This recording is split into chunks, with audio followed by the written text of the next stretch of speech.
1960च्या 70च्या आणि 80च्या दशकात मराठी माणसांचे महाराष्ट्रातले नेते म्हणून बाळासाहेब ठाकरेंचा उदय झाला। या काळात संपूर्ण महाराष्ट्र आणि विशेषतः मुंबई बाळासाहेबांच्या पाठीशी खंबीरपणे उभी होती। या मराठी माणसांच्या जीवावर बाळासाहेब ठाकरे देखील अतिशय प्रभावीपणे मराठी माणसासाठी लढत होते।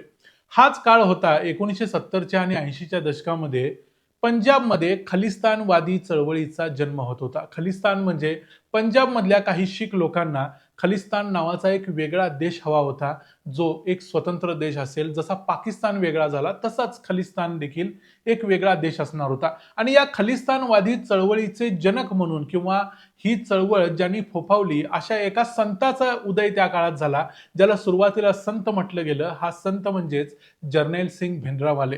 या जर्नैल सिंग भिंडरांवालेची विशेष गोष्ट म्हणजे तो म्हणत होता की हिंसा केली तर ती योग्यच आहे आपलं ध्येय साध्य करण्यासाठी। मग ती कितीही हिंसा असेल आणि कुठल्याही कुणाच्याही विरुद्ध असेल तरीही त्याला त्याचा विरोध नव्हता। त्यामुळे भिंडरांवाले आणि भारत सरकार यांच्यामध्ये एक प्रकारचं शीतयुद्ध त्या काळात चालू झालं होतं, कारण पंजाबमध्ये शांतता नांदणं ही इंदिरा गांधींची प्रायोरिटी होती, पण भिंडरांवाले पंजाबमध्ये शांतता नांदू देत नव्हता। तो एक तर आपल्याकडे सगळी शस्त्र गोळा करून बसला होता, सगळी शस्त्र त्यांना अमृतसर मधल्या सुवर्ण मंदिरात जमवली होती आणि तो भारत सरकारला चॅलेंज देत होता।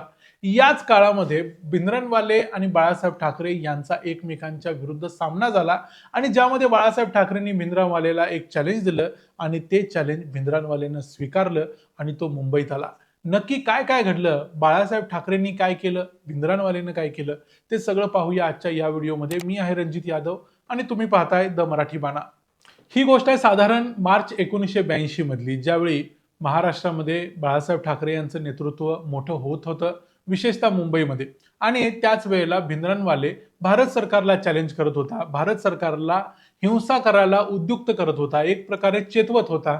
भारत सरकारनं त्याच्या विरुद्ध काहीतरी ऍक्शन घ्यावी आणि सगळ्या पंजाबमधल्या शिखांना पेटवावं अशा पद्धतीच्या घोषणा तो तिथं बसून करत होता। यावेळी बाळासाहेब ठाकरेंनी म्हटलं की जर भिंडरांवालेमध्ये एवढी हिंमत असेल तर त्यानं मुंबईत येऊन दाखवावं। आपल्या घरात बसून कुणीही शेर होतो, खरा शेर असशील तर मुंबईत येऊन दाखव, पाय ठेवून दाखव।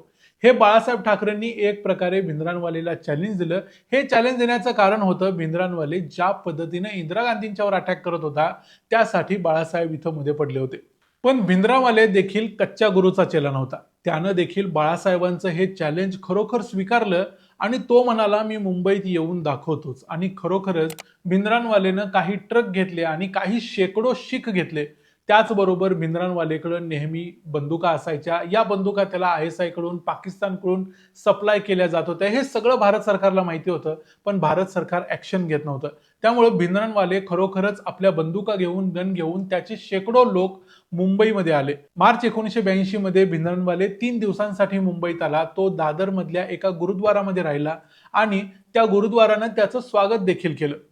या काळामध्ये मुंबईत विक्रोळी, दहिसर अशा काही भागांमध्ये शिखांची वस्ती वाढत होती आणि त्याचबरोबर या खलिस्तानवादी चळवळीला पाठिंबा देखील दिला जात होता। या सगळ्या गोष्टी थांबवणं गरजेचं होतं, पण तरी देखील या भिंडरांवालेवर काहीतरी कारवाई करायची म्हणजे हिंसेला उत्तेजन देण्यासारखं होतं, त्यामुळे भारत सरकार दबकत होतं।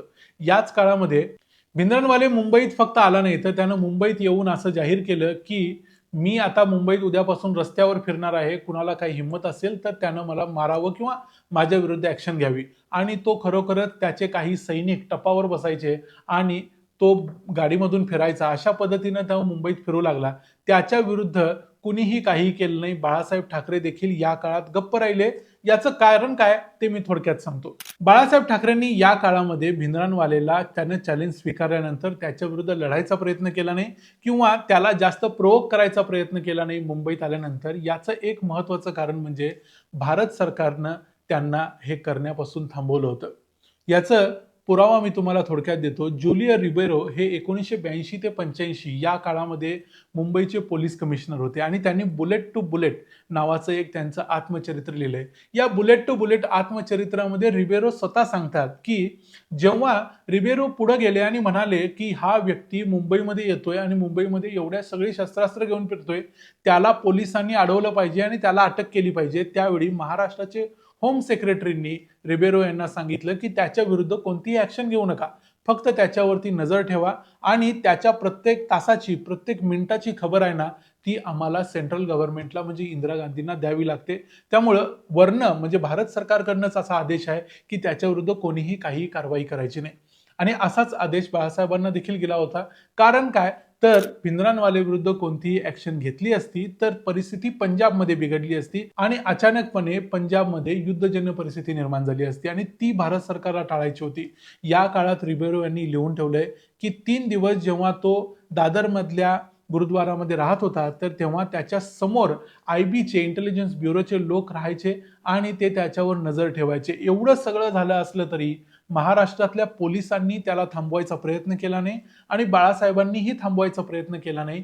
कारण ती भारत सरकारची महाराष्ट्र सरकारची पॉलिसी होती. बाळासाहेब ठाकरे हे एक सिव्हिलियन लीडर होते, ते मिलिटरी लीडर नव्हते. त्यामुळं अशा प्रकारे युद्धजन्य परिस्थिती निर्माण होऊ नये आणि हजारो लाखो लोकांचा जीव त्यामध्ये जाऊ नये या जबाबदारीचं भान बाळासाहेबांना होतं. बाळासाहेबांनी भलेही चॅलेंज दिलं असलं तरी बाळासाहेबांना हे समजत होतं की कोणतंही उद्दिष्ट किंवा फक्त आपला इगो सॅटिस्फाय करण्यासाठी एखाद्या दहशतवाद्याला चेतवून लाखो लोकांचा जीव जाणं हे योग्य नाही आणि म्हणून बाळासाहेबांनी कोणतीही ऍक्शन घेतली नाही कारण त्यांना ऍक्शन घेऊ दिली नव्हती. हे इथलं महत्वाचं एक कारण आहे. दुसरं एक महत्वाचं कारण यामध्ये हे आहे की इंदिरा गांधींनी जवळजवळ भिंद्रानवालेचं काय करायचं हे 1982 पर्यंत ठरवून टाकलं होतं. फक्त इंदिरा गांधींना फायनल डिसिजन घ्यायला अजून थोडासा वेळ लागणार होता. कारण त्यांना ह्याची भीती वाटत होती की ज्या पद्धतीनं ISI आणि पाकिस्तान या पंजाबमधल्या खलिस्तानी वाद्यांना मदत करत होती, भिंद्रानवालेला मदत करत होती, त्यामुळं कदाचित पंजाबमधले लाखो तरुण जर उठून बसले आणि पंजाबमध्ये मोठ्या प्रमाणावर बंडखोरी वाढली, इन्सर्जन्सी वाढली तर भारत सरकारनं काय करायचं याची त्यांना काळजी होती. म्हणून इंदिरा गांधी कोणत्याही प्रकारची आर्म्ड ऍक्शन म्हणजे लष्करी कारवाई करायला घाबरत होत्या. पण अखेर 6 जून 1984 भारत सरकारनं तो निर्णय घेतला आणि भिंद्रानवालेला तो ज्या सुवर्ण मंदिरात लपून बसला होता तिथं त्याची हत्या केली. हे करणं गरजेचं होतं आणि तोपर्यंत भिंद्रानवालेनं सुवर्ण मंदिराला एक शस्त्रास्त्रांचा अड्डा बनवून ठेवलं होतं. त्यामुळे भिंद्रानवालेचा शेवट काय होणार होता हे जवळजवळ ठरलेलं होतं. त्यामुळेच बाळासाहेबांनी, त्यामुळेच महाराष्ट्र सरकारनं, त्यामुळेच महाराष्ट्र पोलिसांनी देखील भिंद्रानवाले विरुद्ध कोणती ऍक्शन घेतली नाही. याबद्दल अनेक लोक असे तर्क लावतात की बाळासाहेब भिंद्रानवालेला घाबरले.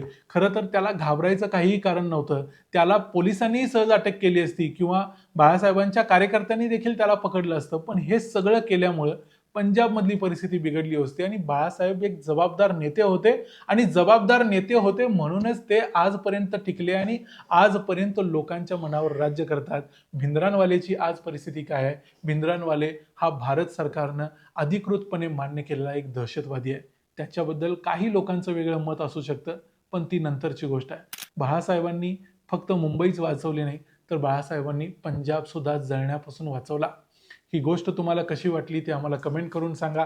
याबद्दलचे तुमचे काही प्रश्न असतील तर ते देखील कमेंट्समध्ये सांगा. व्हिडिओ आवडला असेल तर व्हिडिओला लाईक करा, चॅनलला सबस्क्राईब करा. पुन्हा भेटू पुढच्या व्हिडिओमध्ये. तोपर्यंत पाहत रहा द मराठी बाणा. जय हिंद, जय महाराष्ट्र.